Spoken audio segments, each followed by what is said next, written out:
สวัสดีครับสวัสดีเพื่อนๆสังคมแฮปปี้วันนะครับผมวันนี้สังคมแฮปปี้วันนะฮะได้มีโอกาสมาที่สปป.ลาวแล้วผมมาเยี่ยมเยือนนะสมาชิก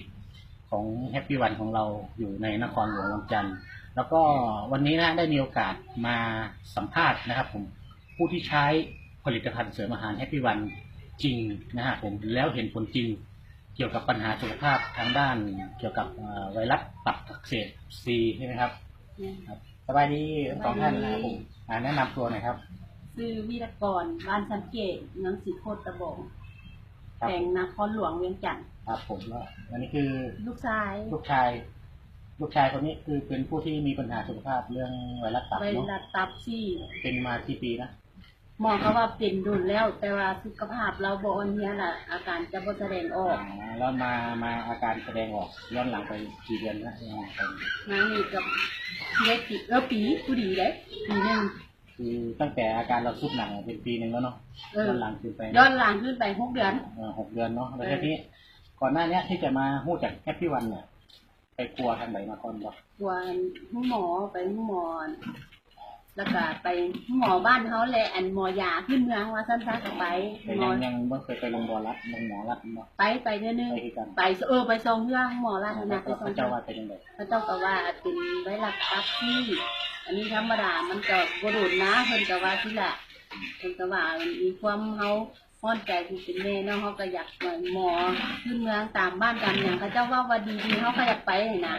อยากไปเบิ่งกลัวแล้วก็บ่ดีขึ้นคือเก่าแล้วมาฮู้จักแฮปปี้วันได้ยังไงมื้อนั้นบังเอิญไปห้านเสริมสวยไปพ่อจูจ้างเพิ่นแนะนำหั่นนะจูจ้างเนาะแม่นเพิ่นแนะนำว่าให้ไปกินน้ำลองเบิ่งเพิ่นว่านะเฮาก็เลยไปถึงบริษัทเลยใช่ป่ะแม่นไปฮอดบริษัทไปวันแรกนี่รู้สึกว่าเจ้าของจะเชื่อว่ามันจะซอยลูกเจ้าของได้ไปมื้อแรกเฮาบ่อยากเชื่อเพราะว่าเพิ่นบ่ได้เว้าเรื่องนี้หั่นนะเพิ่นก็ว่าบ่ได้คุยเรื่องเกี่ยวกับพยาธิตับเพิ่นจะคุยแต่เรื่องพวกเบาหวานความดันเนาะโรคผู้ยาผู้ยิงแต่เนาะนั่นแหละแล้วทีนี้ได้เอามาให้ใส่เอาให้ลูกชายใส่เนี่ยมันเริ่มออกอาการเห็นผลว่ามันเป็นในทางที่ดีเนี่ยใช้เวลาจากเดือนนึงก็เห็นผลแล้วเห็นเลยความแตกต่างยังไงแตกต่างว่า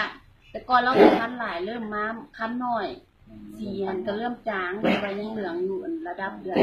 ก็นี่เราจะเหลืองกว่านี้วะเหลืองก็นี่แหละเหลืองแล้วท้องบ่ธรรมดาท้องเป็นยังเหลืองตาเหลืองยังคันพร้อมใส่เสื้อผ้าที่อะไรเลยบ่ได้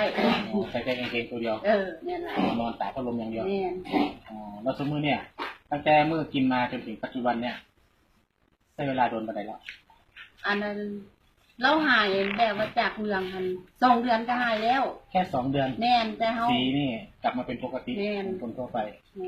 แต่ว่าเฮาเห็นอาการของลูกตอนเป็นอยู่มันทรมานเฮาก็บ่อยากให้ลูกห่างอยากด่าก็คือกินบำรุงมาเรื่อยๆปัจจุบันนี้กินมื้อละเม็ดกิน3 เม็ดมื้อละ3มื้อเช้าเที่ยงแรง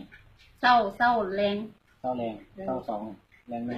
แม่นเช้า1แรง2คือกันเช้า1แรง2เป็นยังไงรู้สึกดีป่ะรู้สึกดีขึ้นขอบคุณแฮปปี้วันเขาที่ขอบคุณแฮปปี้วันให้โอกาสชีวิตใหม่เนาะให้โอกาสที่นี่ก็อยากกลับไปกินเหล้ากินเบียร์ได้อย่างที่เป็นเมื่อคืนเขาเรียกว่าตับของเนี่ยเรานี่เหล้าเบียร์เคสหนึ่งนะที่ท่านประธานพยัญชนะเย็นนะครับผมบริษัทแฮปปี้นิตินายให้โอกาสนะได้มีชีวิตใหม่จากอาการป่วยนะครับผมเดี๋ยวช่วงหน้านะเราจะมาติดตามน้องแกอีกทีหนึ่งนะครับผมสำหรับคลิปนี้ผมสังคมแฮปปี้วันก็ขอลาไปก่อนนะครับผมสวัสดีครับ